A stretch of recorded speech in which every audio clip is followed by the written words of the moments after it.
In this video, we'll explore different ways of using our iPad to gather feedback in meetings. There are various apps that will help us. There are some websites that have useful features, and we also have Blackboard.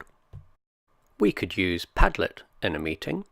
We explored how to use Padlet in the session on making the most of your presentations. Padlet, remember, is an online interactive wall, and we can invite people to contribute.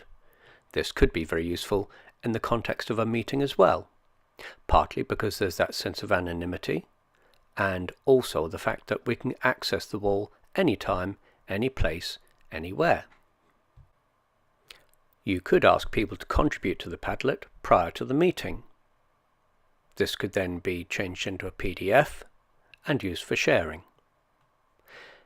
If you're not sure about Padlet, why don't you have a look at Series 3, Video number 2, Enhancing Presentations using Padlet.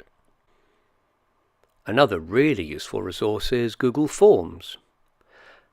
You have a Google account linked to your my.westminster address, and as part of that you have a suite of different apps, and one of these is Google Forms. Creating a Google form is really easy, and it allows you to then share that link with other people to complete a survey. The major difference between this and Padlet is that you could create Padlet spontaneously. Google Forms you would probably have to set up beforehand. Let's have a really quick link at how to put together a Google Form survey and share it. To do this, on my iPad, I'm going to open up Chrome, which is Google's alternative to Safari or Internet Explorer or Firefox, as you might use on a computer. Now, search for forms.google.com. I've already signed in using my University of Westminster credentials, and Google automatically creates me a new survey form. I can now go ahead and rename the form. And just while we're here, notice the dialog box at the top. By default, people would have to use their University of Westminster login to be able to access this form. Now that might be fine, but it could be that we're sending this to people who don't have a University of Westminster login, in which case you would simply untick that option. Let's create our first question now.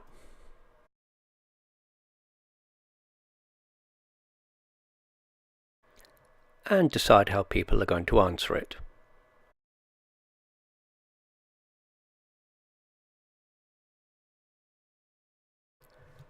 We can now proceed to question 2 and potentially choose a different way of responding. Here the participants will give text feedback, and here I'm going to give them the option to choose more than one possible answer.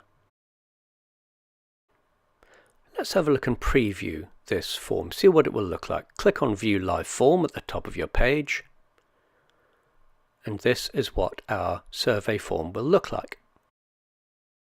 I might want other people to support me in the creation of this, so I can click on Email Collaborators.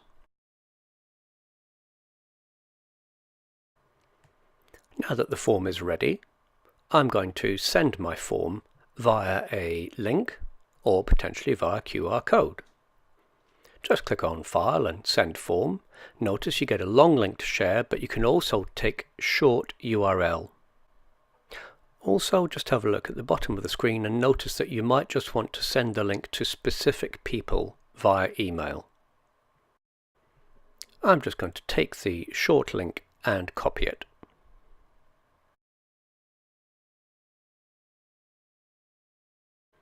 To make it easier to access the form, I'm going to go to qrstuff.com and I'm going to paste in the link I copied.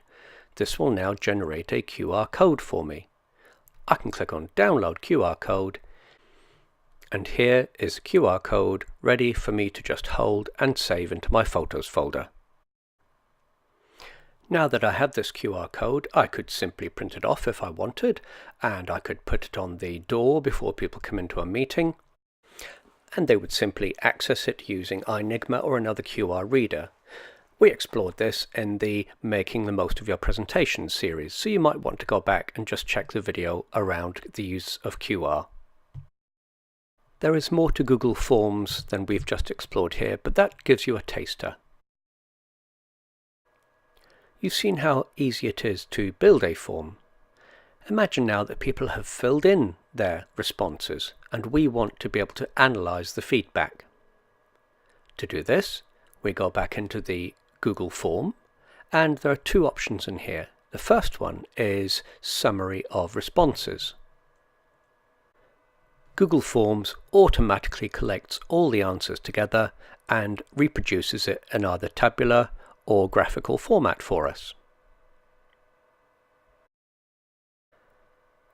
If we require more detail than this, then we click on View Responses, and this will take us into the spreadsheet that is automatically being populated behind the scenes. If you need something more powerful than Google Forms, then the university has a resource called Qualtrics. Another useful online tool is called Poll Everywhere at polleverywhere.com. The advantage of Poll Everywhere is it is very, very easy to create a live poll in minimal time. You don't need to set one up beforehand. Discussion boards is also a feature that's built into Blackboard. This might be something that is more relevant between academics and students as opposed to people taking part in a meeting. In this video, we've been looking at different ways of getting feedback from people before meetings, during meetings, could be after meetings as well. We've seen how easy it is to use certain tools such as Google Forms, and that there is also the possibility of using tools like Qualtrics if we want more comprehensive, complex surveys. When you're ready, why not click on the next video in this series, where we'll be bringing all of these threads together in the Summary of Learning.